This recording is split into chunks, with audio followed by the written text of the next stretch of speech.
So, I guess this all started about a year ago, maybe a bit more. It's strange, right? I thought Jasmine and I were in a solid place. We weren't perfect, who is? But everything felt pretty stable. We've been married for almost 7 years, and she's always been reliable, even predictable. But then, little by little, I started noticing these subtle changes, like sand slipping through my fingers, and at first, I tried to ignore it.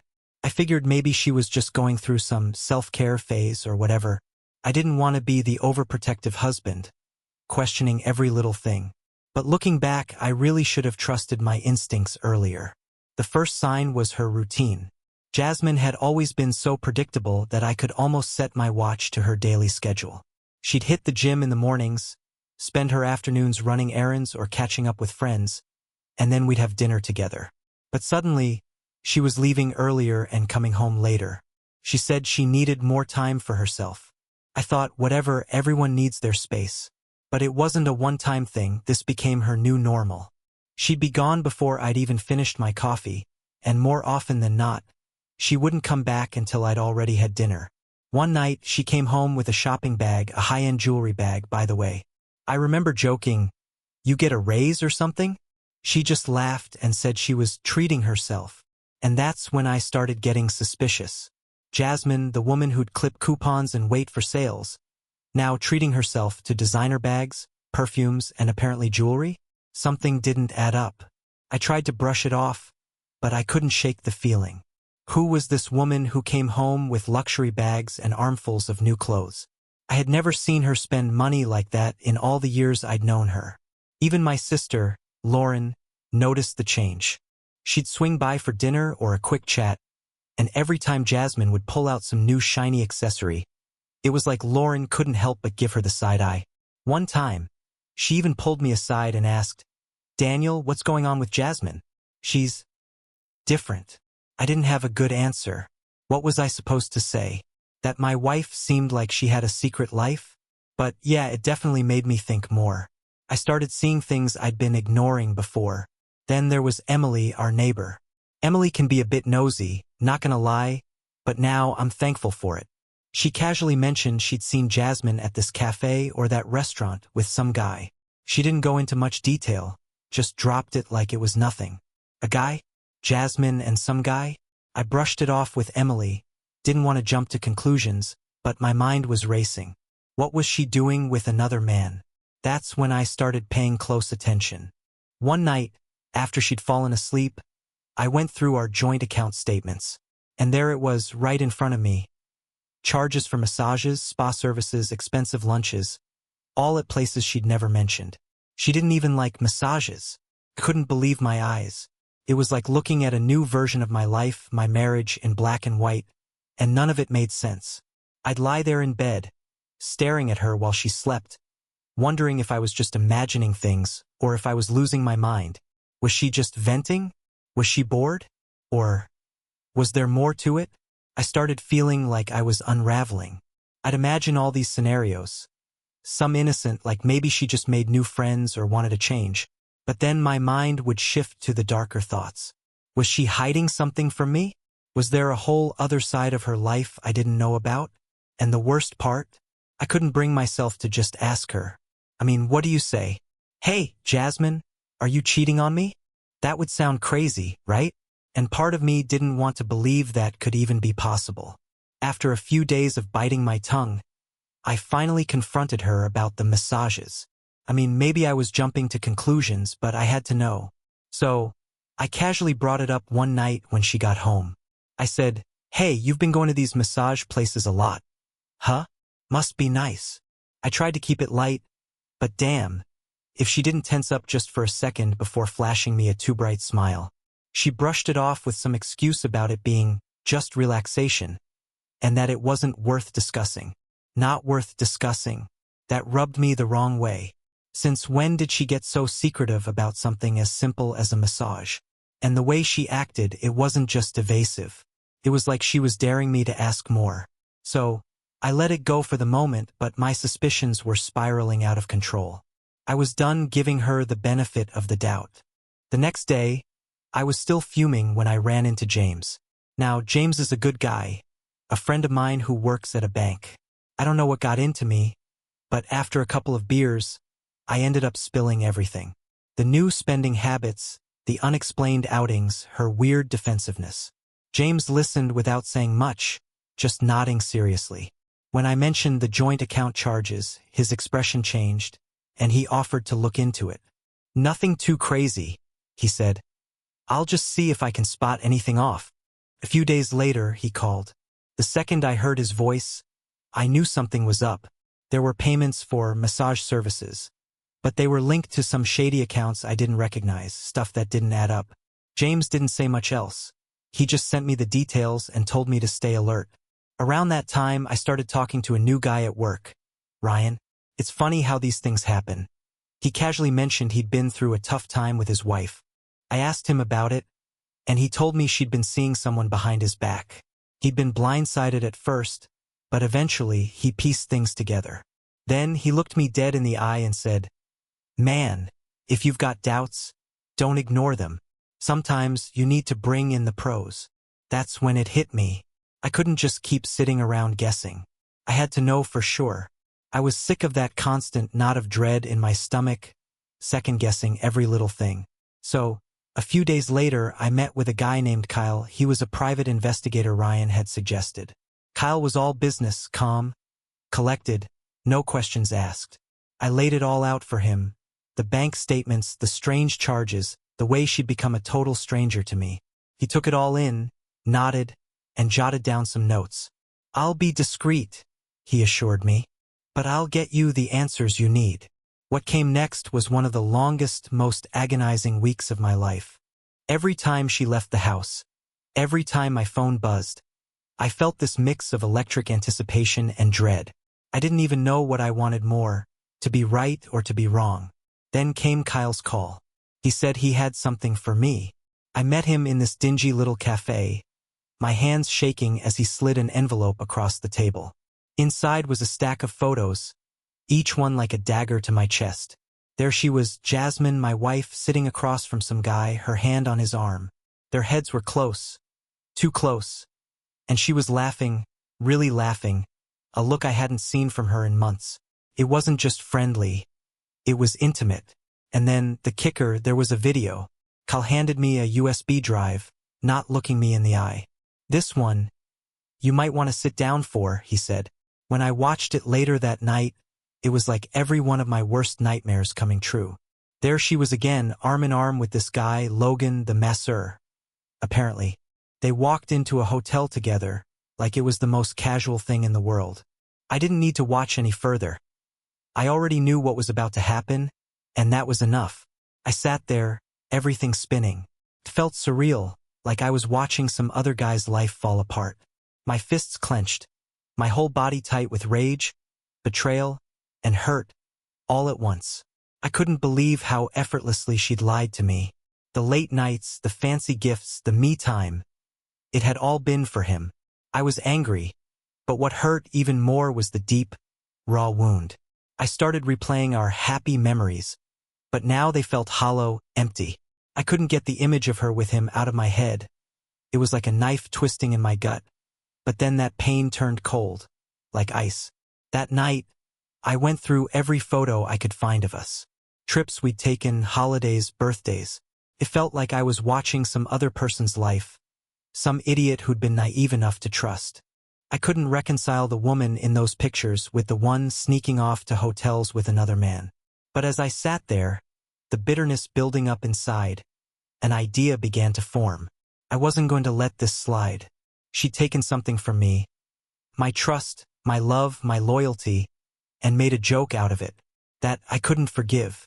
I had to admit, the idea of revenge was new to me. I wasn't the type to plot things out, but after watching her walk into that hotel with Logan, it felt like the only way I'd ever find peace again.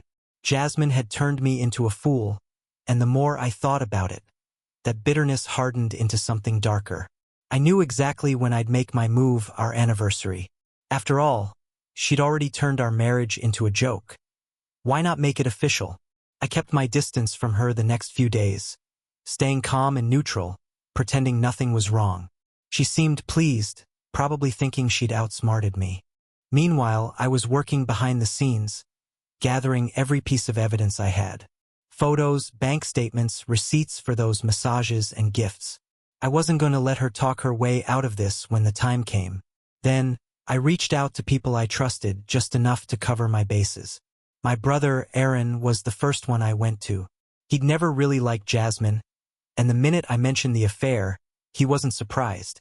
He just gave me this look of pity and anger, like he'd been waiting for it. "Don't hold back," he said, his voice low. "She's made a fool out of you, man. Do what you need to do." Aaron didn't sugarcoat it, and for once I was glad. He was all in, ready to back me up in whatever I had planned. I also called Rebecca, one of Jasmine's close friends. I couldn't believe I was telling someone from her side, but Rebecca had always been blunt, and I knew I could trust her. I told her what I knew, leaving out the part about my revenge, of course, and just hinted that Jasmine might have been hiding something. Rebecca was shocked, but I could tell she suspected something, too. Well, she's not who you think she is," Rebecca said slowly, almost to herself. "That was all I needed to hear. She'd be an ally if I needed her." Then there was Paige. We'd known each other since college, kept in touch over the years. We were friends, but there had always been a tension, something more we never acted on. I called her up, told her everything. I didn't even know what I expected, but I needed someone on my side. To my surprise, she didn't just listen. She offered to help. "Let me be there for you," she said, and her voice had this warmth I hadn't felt in a long time. That's when the plan started to take shape. She agreed to meet me at a cabin I'd rented, far from home, where we wouldn't run into anyone we knew. The anniversary came, and I stuck to the plan. I suggested a little nature retreat, a romantic getaway to celebrate. She looked surprised, but pleased, clearly thinking she'd somehow outwitted me. I gritted my teeth through the drive, reminding myself that she'd broken every vow she'd made to me. It was time for her to face the consequences. That night we had dinner, just the two of us, sitting there in the cabin. For a fleeting moment, it felt almost like the old days, like we were that couple from back when everything still made sense. But as she poured herself a glass of wine and started babbling about our future, I couldn't hold back anymore. I casually threw out a few questions, each one carrying an edge, watching her every move. I asked how work was going, then about her relaxation days. Each question digging a little deeper, each one designed to get under her skin. She laughed at first, trying to brush it off, but I could see it. The way her hand clenched around her glass, the fleeting look of panic in her eyes. She knew something was coming, but she couldn't quite place it yet. Finally, I excused myself, stepping out long enough for Paige to slip into the cabin. I gave her the nod, and she made herself comfortable in the back room. Then I waited, letting Jasmine settle back into her false sense of security, just long enough for her to lower her guard. When I walked back into the room, Jasmine tried to act like everything was fine, but there was tension in the air. She could feel it too. "You look distant," she said, her voice tinged with irritation. And just like that, I knew it was time. I didn't answer her. I just stood up, leaving her sitting there with that confused expression while I made my way to the back room. Paige was waiting, and we sat close together, just enough for Jasmine to catch a glimpse of what was really happening when she inevitably came looking. I barely had to wait at all. In a few seconds, Jasmine stormed into the room, her face a twisted mix of rage and disbelief. "What the hell is going on?" she practically screamed, her voice shrill and panicked. I expected her to be furious, but seeing her so caught off guard, her smugness wiped away, was more satisfying than I could have imagined. "What's going on?" I asked, calm as ever, each word deliberate. "Oh, I think you know exactly what's going on. You want to talk about betrayals? Let's start with yours." I pulled out the stack of photos, the bank statements, the video, everything I had meticulously gathered. "Recognize any of this?" She went pale, her mouth opening and closing like she was trying to find the right excuse, but no words came. She stammered about stress and needing comfort. But I cut her off, not giving her the chance to spin her lies. "Comfort? That's funny. I thought that's what marriage was supposed to be about. But I guess I was wrong. I watched her crumble in front of me, going from indignant to desperate in the blink of an eye. She tried to justify her actions, claiming it wasn't serious and that she was lonely, but every excuse fell flat. It all sounded hollow, like the last remnants of any integrity she had left. I let her keep talking, knowing full well it was pointless. She was unraveling right in front of me. When she finally ran out of excuses, I just shook my head. You really threw it all away, Jasmine. All the trust, all the effort, every little thing we built. I hope he was worth it. Without another word, I turned on my heel and walked out of the cabin with Paige, leaving Jasmine there, a mess of broken promises and ruined lies. As I slid into the car, a strange sense of calm washed over me. I didn't feel triumphant, just steady. I'd finally taken control back. I didn't look back at the cabin. I didn't need to. The day after the cabin, Jasmine's desperation became suffocating. The phone never stopped ringing. Voicemails piled up, each one more frantic than the last. I watched the screen light up with her name, each call a reminder of the mess she'd made. First, I ignored it all, let her sit with what she'd done. But after hours of the relentless buzzing, I decided I was done avoiding her. I wanted to see her squirm. No more sympathy, no more closure. This was about watching her squirm, watching her try to lie to my face. I met her at the cafe the next day. She was already there, sitting at the corner table, looking like she hadn't slept in days. Eyes red, makeup smeared. She looked up, her face lighting up for just a second, clearly thinking I was going to give her some kind of forgiveness. I kept my expression as neutral as I could, not giving her the satisfaction of knowing how much her betrayal had hurt. I nodded and sat across from her, offering nothing. I wasn't going to make it easy. Daniel, please, she started, her voice shaky, barely a whisper. I know I've made mistakes. Mistakes? I repeated, dragging the word out, almost mocking her. Interesting choice of words. She flinched but pushed forward. She started spitting out some half-baked explanation about feeling lost and needing comfort. She made it sound like those were valid reasons, like they could somehow excuse what she'd done. I locked eyes with her, making sure she saw the disgust I felt. I didn't speak, didn't give her any reaction. I just let her flounder. It wasn't serious, she whispered, her voice trembling. Logan was just a distraction. A distraction? I echoed, my tone colder than ice. Funny, I thought marriage was supposed to be more than that. But hey, if distractions are your thing, I hope it was worth it. Her face shifted, her defensiveness kicking in. Daniel, you haven't exactly been here either. You've been so busy with work. You're always at the office, always focused on everything but me. Focused on work? I couldn't stop myself. I let out a sharp laugh, a bitter sound that even surprised me. Is that supposed to be my fault? All those late nights, the hours I put in, it was all for us, for our future. But apparently, that wasn't enough for you, was it? She looked away, biting her lip. But I wasn't done. I listed everything, the sacrifices, the compromises, all the times I put her needs ahead of mine. She squirmed in her seat, clearly uncomfortable, but I wasn't going to let her off the hook. You wanted more attention? Maybe try being a wife first. You didn't need a distraction, Jasmine. You wanted out. She went quiet after that, her face a twisted mix of guilt and anger. It was clear she wasn't used to me calling her out like this, wasn't accustomed to being the one on the receiving end of truth. And for once, I wasn't sorry. For once, she had to feel the weight of her actions. Then she mentioned Derek, this close friend who'd always been on her side. You should talk to Derek, she said, almost pleading. He knows. He understands.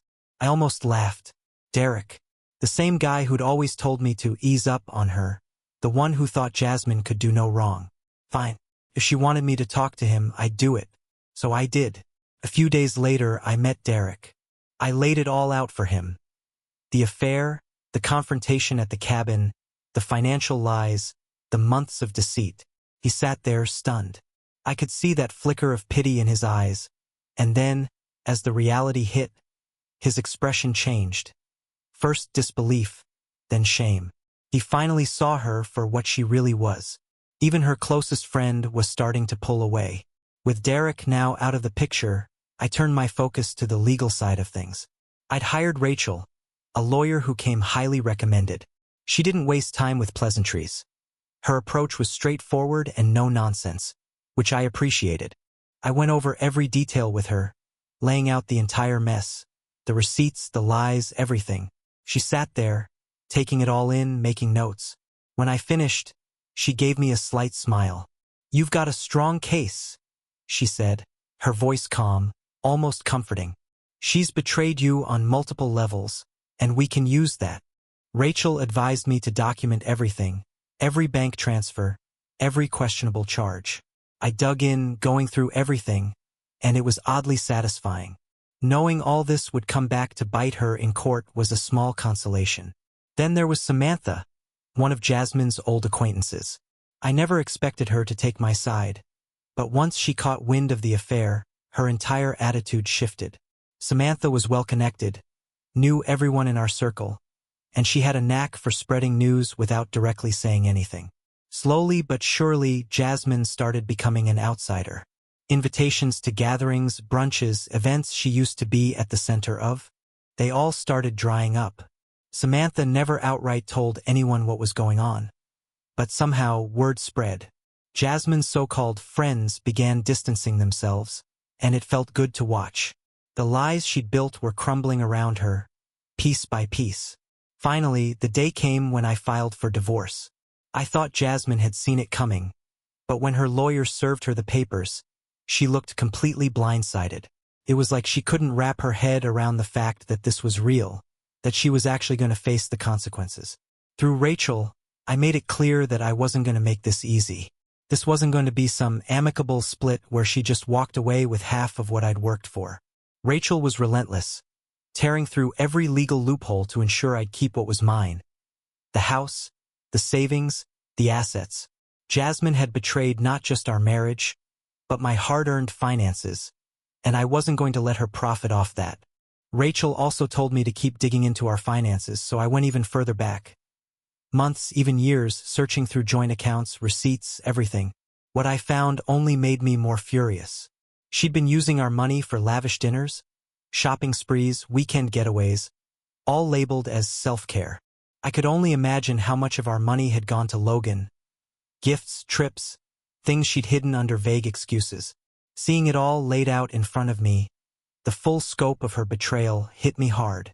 This wasn't just infidelity, it was financial abuse. She'd lied, cheated, and stolen from me. Every receipt, every charge became another nail in her coffin, another piece of evidence for court. And that's when it really sank in. I was going to get my day in court, and when it was over, Jasmine was going to get exactly what she deserved. She thought she could play games with my life, my trust, my money. Well, now it was my turn. The social fallout from Jasmine's affair was swift, and it was brutal. Samantha's strategic gossiping made sure the word spread like wildfire, and the ripple effect was massive. People who'd once adored her were suddenly keeping their distance. Conversations stopped when she walked into the room. Invitations dried up. It was like watching a house of cards collapse, and I couldn't help but feel a grim satisfaction as it happened. She had traded our marriage for a fling, and now the world was doing the same to her. I would catch glimpses of her at events we used to attend together. Those casual brunches, once filled with laughter, now felt like battlefields, where her former friends would deliberately avoid eye contact, careful to keep their distance.